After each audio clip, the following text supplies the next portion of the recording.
Welcome everybody to the channel. Um, my name is Gerardo, but as we go into the video a bit more, you'll get a bit of an introduction of how we'll go about the channel and get a good grip of the topics we'll be talking about here. You can tell from the channel name, modern micro. We're talking about anything in the microeconomy, whether it's stocks, whether it's alternative assets, and options trading. So, without further ado, let's get right into it. So, title of the video, it's gonna be "Are we done yet?" Right? Is this the bottom? And so far, we don't really know. I mean, yesterday in overnight markets, Trump announced, the Wall Street Journal announced that Trump would be willing to end the war without reopening the Strait of Hormuz, and that jumped overnight markets about 0.5%, continued into the pre-market, and then stayed relatively flat. I'd say up until here at 9:35 a.m. Pacific Standard Time, where now the narrative is that Iran is willing to end the war, and that gapped up the S&P 500 about another 1%, and we've been drifting higher since in a bit of a short squeeze, I would say, right? I anticipated stopping at this 4643 level and really just seeing where we go, possibly 652 by the end of the next day. But we had a big move all throughout the day, and we ended nearly 650, 651 ish, and up a bit in after hours. But ultimately, we're gonna have to see and find out, and we'll go ahead, get more into the technicals later on. Right, for now, it's just a wait and see approach, right? And that's ultimately what I have on my options trade that we can go and talk about later on. But for now, the Q's up almost 3.5%, and up a lot more than the S&P 500, quite frankly, in after hours, and it's looking to get back into that 585 range, which I have marked out on the technicals. But getting into the S&P 500, I did a small trade, nothing too big. I mean, it's really just selling premium as much as my margin collateral was able to. I didn't want to push it. I just wanted to, collect a little bit of premium on this upside, but still be relatively safe. And so SPY 651. I sold some SPY 625, 615 put credit spreads. This netted me about 88 cents in credit, or about 8.8% return on equity, and that would be expiry April 6th. So about a week from now, we don't have Friday open. We'll have the weekend, and then on Monday, they should. I'm anticipating they're expiring worthless, and we'll get into that as well later on. But this is after having already these 615s open from yesterday. These 615, 610 put credit spreads open from yesterday. You're right. No. 610. So I bought back the 615. Sorry, bought back the 615 and the 620s. Rolled it into this order here, and so we got about 60-ish%. I would have to look back on those, and currently we are at 43% on this trade here. Again, I'll be looking to hold these till expiration. I think I got a good entry on them, and I didn't go too heavy, so If the trade does go wrong on me, I'll be able to roll and go even farther back. SPY, the lows on the week were relatively, yeah, they're 630s. So even if we revisit the lows, I'll still have a percent of room to roll and figure it out. But before then, I'll have confirmation of if we'll even revisit the 630s. Again, we'll look into that later, and I'll likely be in call credit spreads, looking for a end of April expiry. And so that's the update on SPY in terms of the news headlines and my trade that I have open. We'll see where that goes. I mean, three I have what, three of these orders open. Open, yeah, three. I normally go 10. I go a lot heavier, but the month is already over. I already collected a good amount of premium from my call credit spreads earlier in the month, and I don't want to get too overly ambitious before the new non-farm payroll numbers come out, and we'll have a better idea then of where the market is going to go. For now, we're gonna just use the March data and know that 670, and that could be a good pivot here. 670 is the March NFP low, and I have that here in this bar. So knowing that, it is March 31st, but until the new NFP numbers drop, which would be, I believe that it's scheduled to be at the end of this week, but will be closed on Friday. The market would be closed on Friday. So either we're using the futures market to find out what the high and low is, or we'll just wait till the next week and assess from there. Either way, going back to the question that we had earlier, where is this the bottom? Um, we will find out in the next 48 hours. Maybe short-term bottom, that is. For now, we see here we are retesting the September NFP highs that we have here marked down, and that's at the 652.21 spot. And I believe that this could possibly break and retest and jump all the way up to 670 as soon as the end of this week. And that's my overall assessment on what will happen. The only problem with that is this downtrend, where although it isn't the cleanest, it is telling of the direction that we're going. Um, it came back from as early as the beginning of this month of March, and it's been really telling up until now how the market is going. We have pops that we fade, lower lows, lower highs, and until there's a change of character, I am still anticipating that to happen. What would change this would be possibly a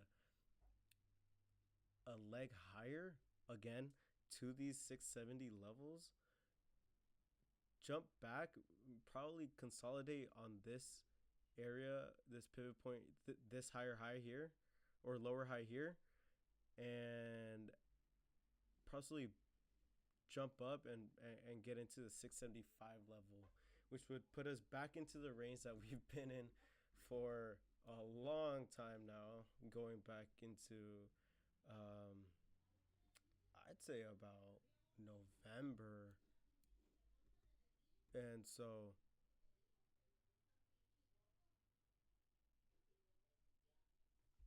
with that being said, we'll find out soon. For now, it still has the same character. It still has the same character where we're just stuck in this downtrend, and we need a higher high, and a higher low to really make sure that this is what it is. If we and it doesn't have to be both. It could be either or. If we get a 643 lower higher low, and then make a higher high up until the 670s, that'll be perfect. That'll be a change of character, and we'll likely come back into this consolidation where we have a lot of pivot points to run through. So, could it be the short term bottom? Yes, but to make new all time highs as soon as this month, that's a bigger ask that I do not see coming. Um, we can get this could be right here. We could be at the lower high, but if we make a higher low right here at this 643, which I do anticipate if we don't break out here overnight and into tomorrow, we can assess that as a higher low and then possibly see this push a lot forward into the 670 range. But for now, we'll see what happens. The news looks good. We had a lot of names that went up, counter trend to what they were looking like was going to happen. Here, Dutch Rose, for example, hit the bottom once of this weekly range, of this weekly spot. Hit the bottom once, hit it twice, rejected, hit it a third time.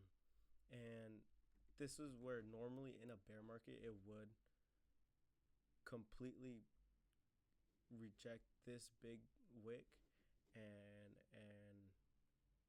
close and start a downtrend all the way down here, but it jumped. Normally on the third try, it would not jump. Right here, 1, 2. This is a better look on the daily. 1, 2, 3. I mean, it's tested out a bunch of times, and it continues to jump up. So there's still relative strength here on this one, and it's one I'm looking out for to see any momentum to the upside. But overall, we're at an inflection point in the S&P 500, and we'll find out next 48 hours what will happen. And if we push higher to the 670 level that I have here on SPY, or it's still, counter trend bounce in this downtrend and we see new lows.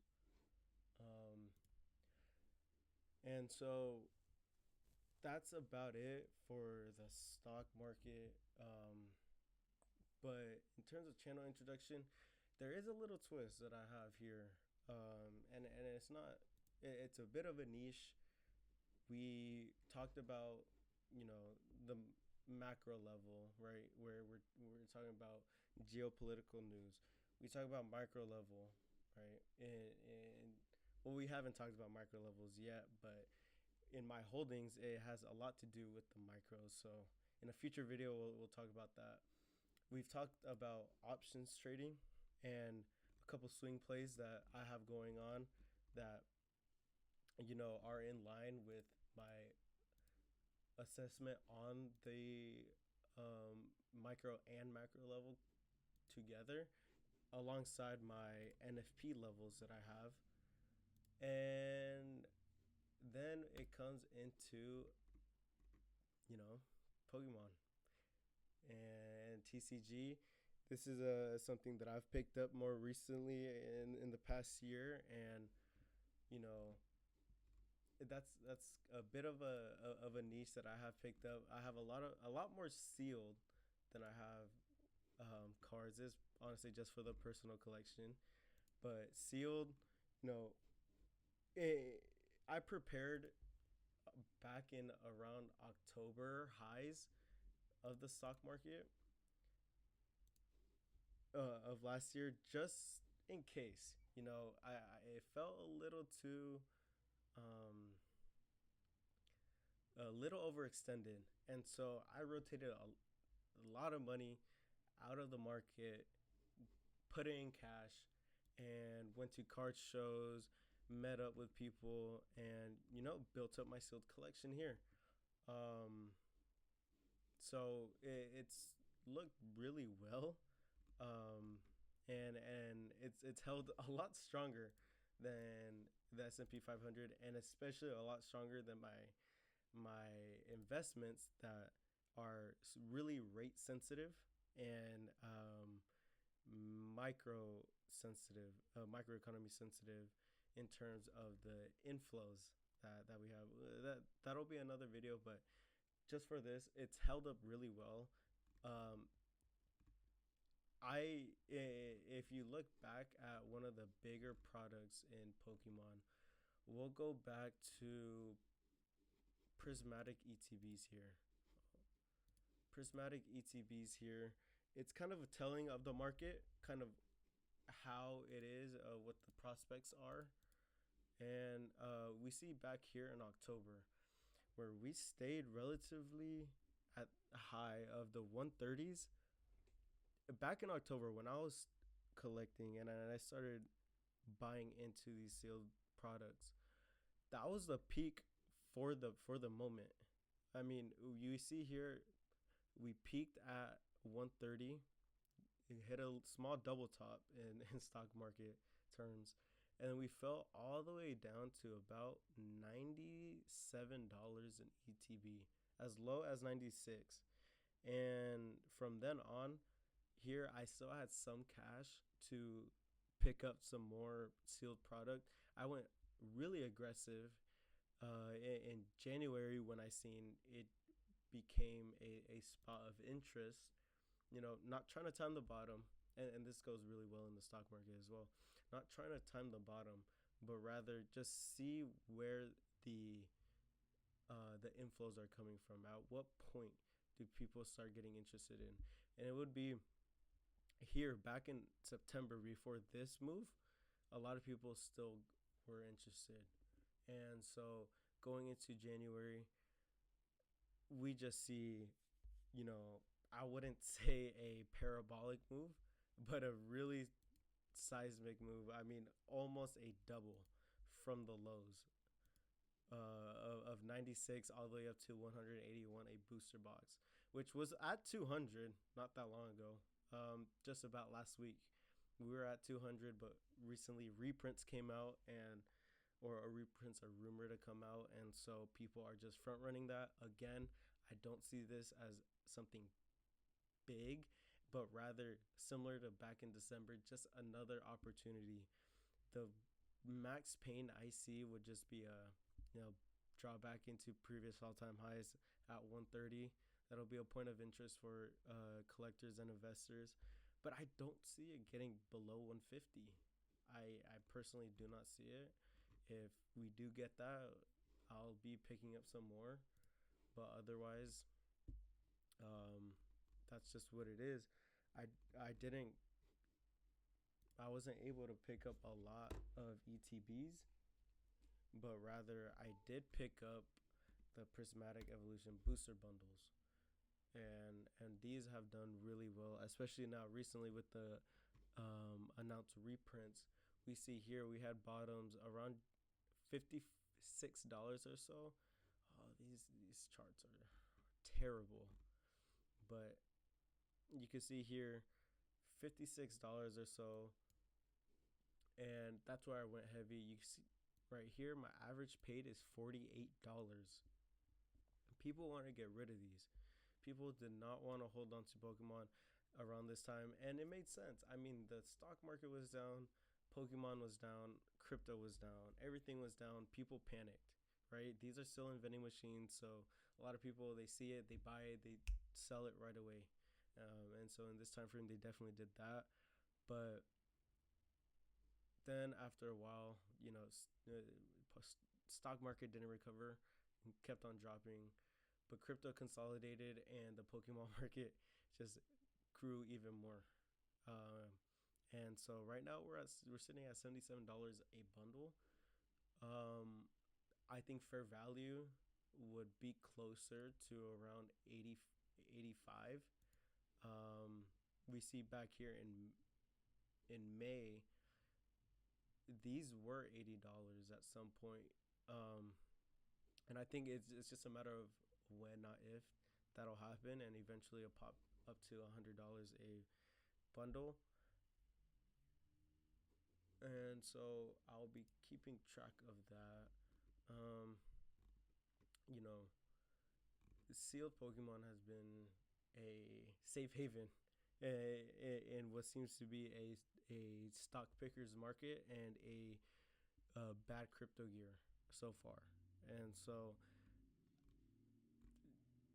I think come, and this is my prediction, I think not now, but before the fall ends, or before the fall starts, around where the summer will end, I believe SPY QQQ, they'll see their relative lows for the year.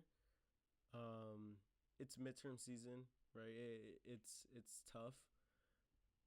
It's tough to really hold, buy and hold forever on certain names, but I think the max pain we'll see would be by the end of the summer, and come eating season, where you know midterms are passed, we have a new Fed president, and we are hopefully out of inflation fears. Um, we'll be in a better prospect for the stock market, and ultimately, when that happens, Pokemon tends to follow, uh, crypto tends to follow, and so we'll see how that goes.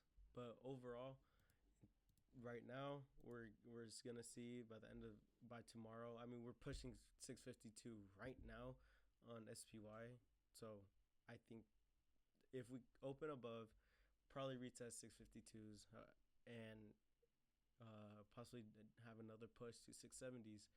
But other than that, channel introduction, and stock market update, and overall macro level, I'll have more in-depth videos about my personal holdings, and prospects of not just stocks, but then also prospects of certain sealed product and singles that I see that are great opportunities to pick up. Um, so I'm really excited to start this. But other than that, thank you guys for watching.